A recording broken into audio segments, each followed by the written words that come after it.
Most people spend their entire life chasing happiness, success, or love on the outside. Here, you'll learn how to rewire the inside. So reality bends to who you are, not just what you want. You'll discover that the world you see isn't the world at all. It's your mind's projection. You'll see how thoughts, emotions, and focus quietly shape what appears in front of you.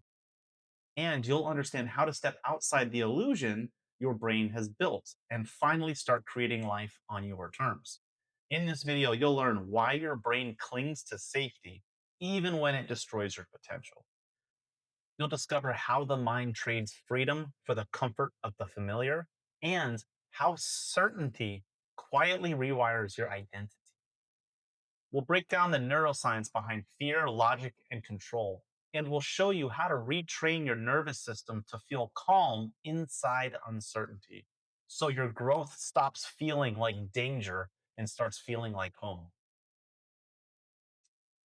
Let's get right into it. Today's topic for the day is the mind's addiction to certainty. The overview here, we're going to go over the comfort trap, then the evolutionary lie, certainty as a sedative, the brain's risk aversion circuit, dopamine versus cortisol and the emotional economy, cognitive control and the illusion of logic, the fear of not knowing, how certainty kills innovation, the cost of predictability, reprogramming the need to know, and lastly, review and action points that you could take away. So you think you want success, change, or truth, but what your brain actually wants is certainty. It doesn't care if you're happy. It just wants to feel right. That's why you keep looping in the same patterns, not because you're broken, but because your mind is addicted to the chemistry of the familiar. So we're going to expose how your brain trades freedom for predictability and how to break that addiction that's quietly killing your potential. The comfort trap. Humans don't crave truth, they crave predictability. The mind would rather live in a small, predictable cage than roam a vast and uncertain wilderness. Certainty is emotional anesthesia. It numbs ambiguity, sedates curiosity, and gives you the illusion that tomorrow will look like today. That illusion is intoxicating because it removes tension, which is the raw voltage that drives all growth. So you feel safe, but what's really happening is neurological stagnation. You've mistaken consistency for peace. The modern mind confuses no surprise with danger, even though growth and danger once shared the same nervous system signature. So every time you choose predictability over possibility, you quietly trade evolution for comfort. Certainty as a sedative. So certainty feels like truth because it floods the system with dopamine. It's not enlightenment, it's a chemical relief. When you know the prediction engine can power down, the amygdala stops scanning, the prefrontal cortex saves energy, and you get a short hit of stillness that the brain mistakes for safety. But that piece is counterfeit. It's just the calm of a closed loop. Uncertainty, by contrast, lights up the limbic system, releasing cortisol, adrenaline, and noradrenaline, which is the chemistry of alertness. And your body translates that arousal as a threat, even when it's actually an opportunity. That's why most people cling to toxic certainty, because it's cheaper for your brain metabolically. The tragedy here is that safety and stagnation feel identical at first. The brain's risk aversion circuit. Inside of your skull, there are two systems that are dueling for dominance. System number one is fast, emotional, and fear based. That's the amygdala and the limbic system. And system number two is the slow, logical, and exploratory. That's your prefrontal cortex. And under stress, blood flow leaves system two and floods system one. Logic goes offline, and instincts, our animal minds, hijack the wheel. This is the amygdala hijack that Daniel Goleman warned about. Your biology is pulling the emergency brake before your conscious thoughts can even intervene. Loss aversion bias amplifies it. Losing $100 feels twice as painful as gaining $100 feels good.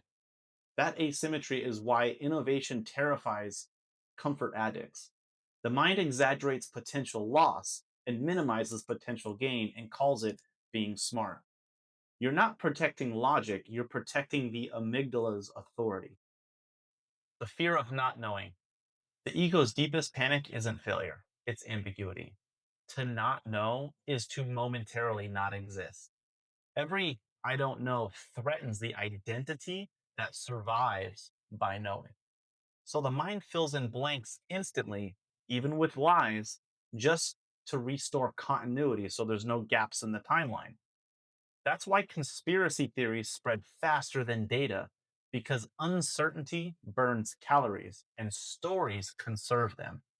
But creativity, intimacy, and genius all require dwelling in the zone of I don't know. Not knowing is the doorway to everything original. The question isn't can you handle uncertainty?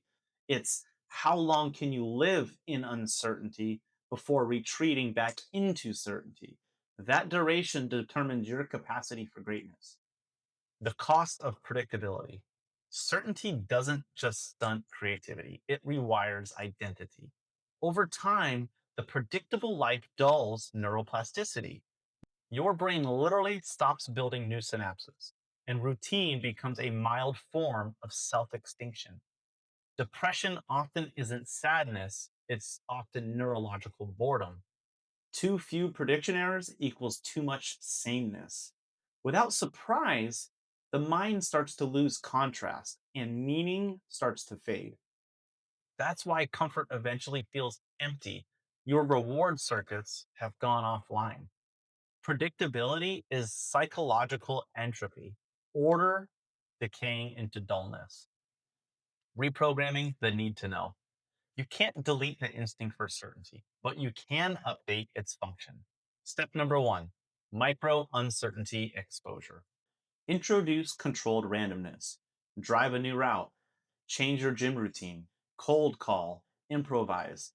Tiny unpredictabilities start to train your nervous system to stay calm inside novelty. Step number two, audit your certainties. List 5 things that you are sure of about people, money, and yourself. Now imagine that each one of those is false. Notice the emotional spike that you get. That's the boundary of your mental cage. And then breathe through it until it shrinks. Step number three, reframe the chemical. When adrenaline surges, label it curiosity, not fear. Language rewires interpretation faster than willpower. Step number four, reward uncertainty. After every uncertain action, celebrate the data gained, not the outcome. Pleasure teaches the brain that ambiguity equals progress. And step number five, embody the unknown. Use posture to signal safety. Your shoulders back, slow breathing, and an open stance. Your body tells the brain that we're safe to explore. Neural feedback follows physiology faster than philosophy. Review and actions. Certainty is a neurochemical comfort loop. The brain equates familiarity with survival. Logic often disguises fear. Creativity demands sustained ambiguity. Predictability breeds entropy, and curiosity is the antidote. Here's some actions that you can apply in daily life. Construct. Pick one domain you over control, like work, health, or relationships. And for 7 days, replace prediction with observation. No expectations, right? Just feedback. And then activate. When tension rises, understand that this is your brain upgrading, right? It reframes cortisol as growth fuel. And then reinforce. End every day writing one unknown you faced and one insight that it revealed to you. And watch your tolerance for ambiguity expand by the end of the week. Some closing remarks. Certainty feels safe because it kills possibility quietly. It tells you the story's finished when the next chapter hasn't even started. The mind worships the known, but life only expands through the unknown. You don't need more control, you need more capacity for chaos. Learn to breathe in uncertainty, and the future starts breathing back. If you received any value from this video, give it a like, Drop a comment or thought below. I actually read them, guys. If you know someone who'd enjoy this video, send it their way. Thank you so much. I really appreciate it. Have a great day.